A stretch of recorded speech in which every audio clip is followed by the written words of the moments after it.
নমস্কার। কবি ভবানী প্রসাদ মজুমদারের দারোগা বাবু এবং হাবু থানায় গিয়ে সেদিন ভোরে বললে কেঁদেই হাবু, নালিশ আমার মন দিয়ে খুব শুনুন বড় বাবু।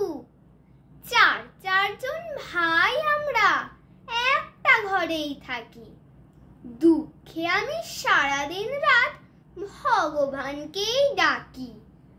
বর্দা ঘরেই 7টা বেড়াল পোষেন ছোট বড়, মেজদা পোষেন 8টা কুকুর যতই বারণ করো। সেজদা পাগল 10টা ছাগল রাখেন ঘরেই বেঁধে, গন্ধে তাদের প্রাণ যায় মরছি কেঁদে কেঁদে। দারোগা বাবু বললে হাবু, তোমরা কি সব ভুলো, সদাই খুলে রাখবে ঘরের জানলা দরজাগুলো।